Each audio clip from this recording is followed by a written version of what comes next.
आशीष coaching की इस class में आपका स्वागत है। और आज हम हिंदी की जो शुरुआत कर रहे हैं वो कहा जाए तो बहुत सरल सी बात है। जैसा कि आप देख रहे हैं यहाँ पे लिखा है मैंने, भाषा की बात। लेकिन अगर हम भारत में हैं, भारत में रह रहे हैं, अगर हम हिंदी भाषा बोल नहीं सकते सही या हम लिख नहीं सकते सही, तो फिर ज़रा लगता है कि हम कहीं पे थोड़े से असहज हो सकते हैं अगर अपनी बात नहीं कह सके। तो देखिए, सबसे पहले बहुत छोटी छोटी चीज़ें मैं कहना चाहती हूँ। शायद किसी को लग भी सकता है कि ये छोटी छोटी सी चीज़ें हैं, हमको क्या करना है समझ के, या हम क्या करेंगे। लेकिन जब हमें कोई खड़ा कर देता है कहीं पे कि हम 2 मिनट के लिए कुछ कह सकें, तो जो हम कहते हैं, बोलते हैं, हमारी जो प्रेजेंटेशन होती है, अगर हम उसे ही सही तरीके से ना कह सकें, ना कर सकें, और हिंदी के 2 शब्द भी हम सही तरीके से ना बोल सकें, तब बहुत मुश्किल होती है। तो देखिए, यहीं से शुरुआत करते हैं कि अलग अलग भाषाओं की अलग अलग लिपि होती है, और लिपि भी होती है, बोलने का तरीका भी शब्दों को अलग अलग होता है। तो हमारे हिंदी की जो लिपि है वो है देवनागरी लिपि, और देवनागरी लिपि में भी अरबी से भी, और आजकल तो हम बोलचाल में भी बहुत सारे शब्दों का उपयोग करते हैं। फारसी से भी कई शब्द आए हैं, तो उन सबको हम कई जगह पे अलग अलग तरीके से इस्तेमाल करते हैं। कई मानक शब्द भी आ गए हैं। तो बहुत छोटी सी बात है कि जो ऊ की मात्रा और ये जो ई की मात्रा, इसमें भी मैंने जब बच्चों को ही पढ़ाया है तो मैं देखती हूँ कि बच्चे इसमें गलती करते हैं। अब छोटी ऊ की मात्रा है तो छोटी ऊ की मात्रा हमको कहाँ डालनी है। मैंने यहाँ कुछ लिखे हैं शब्द, कुशल लिखा है, कुछ लिखा है, सकुशल लिखा है, पहुँचना लिखा है। अब मान जाइए कि मैं कुछ लिखा है, अगर इसी में बड़े ओ की मात्रा ये उपयोग करूं, इसको डाल दूं, तो ये खराब लगेगा। और कैसे हम समझें कि हमें बड़े ओ की मात्रा लगाना है या छोटे ओ की मात्रा लगाना है। तो जब हम छोटे ओ की मात्रा लगाते हैं तो इसे बोलने में हमें थोड़ा सा समय लगता है, जल्दी हम बोलते हैं। जैसे कुशल और सकुशल और कुछ, पहुंचना, इसमें हमें थोड़ा सा ही समय लगता है। लेकिन जब हम वहीं पे बड़े ओ की मात्रा का उपयोग करते हैं तो थोड़ा सा समय लगता है। कैसे? सूखना। अब जब सूखना है, अगर मैं इस सूखना को हटा करके यहाँ पे ये छोटे ओ की मात्रा लगा दूँ तो ये सुख हो गया, ये ना हट गया तो ये सुख हो गया। तो एक शब्द को हटा देने से या एक मात्रा को हटा देने से बहुत ज़्यादा उसमें शब्द के अर्थ में बदलाव आ जाता है। तो इस चीज़ को भी हमें देखना चाहिए कि जब हम मात्रा डाल रहे हैं तो अब हमने सूखा हमें लिखना है, सूखा, सूखा हम इस तरीके से लिखेंगे। लेकिन जब हमने ये लिख दिया सूखा, तो ये गलत हो गया। तो इस तरीके से हमें मात्राओं की पहचान करनी चाहिए। अब छोटी ई की मात्रा हम देखते हैं, किन, जिन, पिन, मिल। इसमें भी वही चीज़ है कि जिन शब्दों को हम जल्दी बोलते हैं, जल्दी बोल रहे हैं, तो उसमें छोटी ई की मात्राएं आती है। जैसे किन, जिन, पिन, मिल, ये सब छोटी ई की मात्रा। अगर ये मिल है, इसमें मैं बड़ी ई की मात्रा डालती हूँ, मील, तो ये क्या हो गया?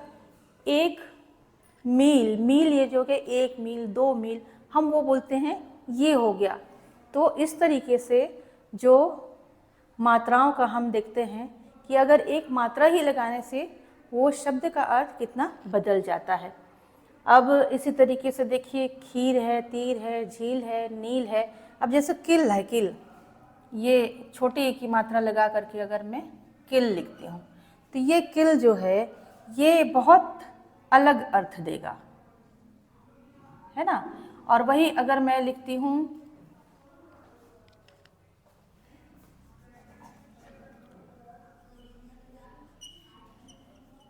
बड़ी ई की मात्रा डाल करके, तो वो होता है कील, इसका मतलब हम जानते हैं, हम घरों में अक्सर उपयोग करते हैं इस चीज़ का, फ़ोटो टांगने के लिए या किसी भी चीज़ के लिए, तो ये है कील। तो इस तरीके से हमें मात्राओं का ज्ञान होना चाहिए और ज़रूर ही होना चाहिए। हम सबको ज़रूरत पड़ती है कि हम कहीं पे भी हिंदी में कुछ भी लिखना है, हर जगह ज़रूरी नहीं कि हमें इंग्लिश में ही लेटर लिखना है, इंग्लिश में ही वार्तालाप करना है, इंग्लिश में ही सब कुछ है।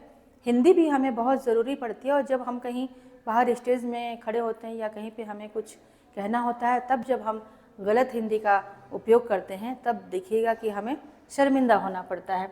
अब वही है स, श और श, स, श और श, ये तीनों को बोलने का तरीका भी बिल्कुल अलग होता है। अब स से जो सड़क, पास, सूखा, अब यहाँ पे मैं पाश लिख दूँ, पाश, अगर मैं यहाँ पे श लिख देती हूँ,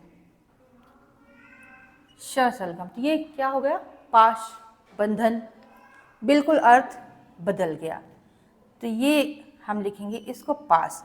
अब श, ये शक्कर वाले श का जो हम उपयोग करते हैं, शलगम, शहर, शीला। अब इसे हम सलगम, शहर, शीला ऐसा तो नहीं कह सकते, क्योंकि आप जब भी ऐसा कहेंगे तो बहुत अटपटा सा लगेगा। और ऐसा भी होता है कि कई बार हम अच्छी हिंदी बोलने के चक्कर में क्या करते हैं, सूखा सूखा हमने कह दिया, नहीं। तो हमें अपने बोलचाल की भाषा में, अपने बोलचाल के व्यवहार में, अपने बोलचाल के शब्द में उस चीज़ को अपनाना पड़ेगा। अब देखिए ये है श, षटकोण, हिंदी में मूर्धन्य स, तालव्य श, इस तरीके के हम शब्दों का इस्तेमाल करते हैं स के लिए, लेकिन मैंने ये बिल्कुल सामान्य तरीके से समझाने की कोशिश की है कि ये जो 3 तरीके के जो श हैं, सहर्ष, हर्ष, ये हम किस तरीके से बोल सकते हैं, कैसे हमें लिखना है, इस श का उपयोग तो वैसे हम बहुत कम जगहों पे करते हैं, लेकिन ये जो ये स है, सड़क वाला स, या ये है श है, ये हम बचपन से पढ़ते आ रहे हैं, शलगम, सड़क, लेकिन जब हम ये गलतियाँ करते हैं तो ये गलतियाँ बहुत ख़राब लगती हैं। उसी तरीके से देखिए, जैसे मैंने शुरू में कहा था कि हिंदी में कई अलग अलग जो भाषा है उसके शब्द भी आ गए हैं, अरबी और फारसी के भी शब्द आए हैं, और अरबी और फारसी के जब शब्द आए हैं तो उसमें नुक्ता लगता है, जैसे क में नुक्ता लगेगा, ख में नुक्ता लगेगा, ग में लगेगा, ज में लगेगा, फ में लगेगा।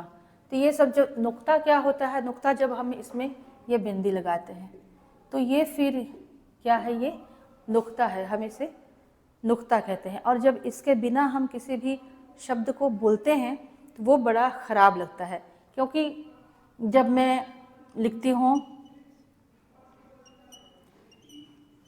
जहर, ये मैंने लिखा, और अगर इसके नीचे मैं नुक्ता नहीं लगाती हूँ, नुक्ता लगाती हूँ तो जहर, लेकिन अगर नुक्ता नहीं लगाती हूँ तो जहर। अब उसी तरीके कागज मैं लिख रही हूँ, कागज, अगर इसमें नुक्ता लगाएंगे तो कागज, कागज है ना। अब कहते हैं खुदा, खुदा, यहाँ भी लगता है नुक्ता, और इसे हम अगर बिना नुक्ते के बोलेंगे तो ये शब्द बिल्कुल अच्छा नहीं लगता है।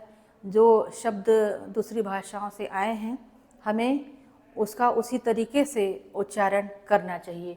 जैसे हम ये लिखते हैं, इसमें भी ग में नुक्ता लगता है, गम, है ना। तो इस तरीके से हम नुक्ता लगा करके और शब्दों का उपयोग करते हैं, मात्रा लगा करके शब्दों का उपयोग करते हैं। और अगर हम उस तरीके से शब्दों का उपयोग नहीं करते हैं, अगर कहीं भी हम कुछ लिख रहे हैं उस समय भी अगर हम शब्दों का सही इस्तेमाल नहीं करते हैं, की जगह हम की डालते हैं, मान जाइए कि मैं लिख रही हूँ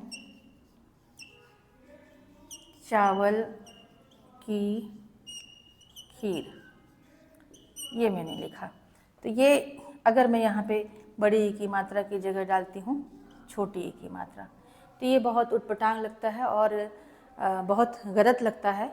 और जब हमारे बच्चे, अगर हम सही बोलना सही लिखना नहीं सीखेंगे तो हमारे बच्चे भी सही बोलना सही लिखना नहीं सीखेंगे। और आज जब इंग्लिश मीडियम का युग है, इंग्लिश मीडियम में बच्चे पढ़ रहे हैं, तब हिंदी का बिल्कुल भी कुछ ना आ पाना, हिंदी का उनको तो टेस्ट पेपर देना ही है, एग्ज़ाम देना ही है, तब हिंदी का कुछ भी ना आना उनके लिए बहुत दिक्कत हो सकती है। तो इस समय आप ज़रूर कोशिश करें कि हमारे जो बच्चे हैं वो हिंदी सीखें और सही हिंदी सीखें। बहुत मुश्किल नहीं है, हिंदी बहुत आसान है और बहुत आसानी से हमारे बच्चे सीख भी सकते हैं।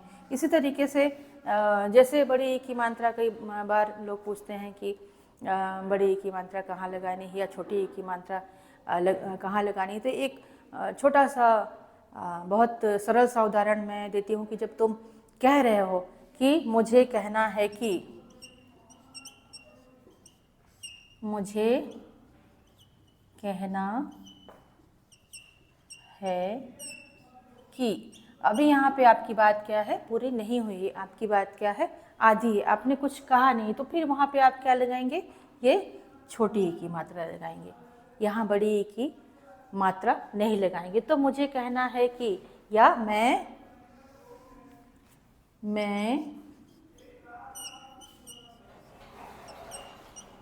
चाहता हूँ कि, ठीक है, ये की होगा, ये आपका आधा जो वाक्य हुआ, मैं चाहता हूँ कि मुझे।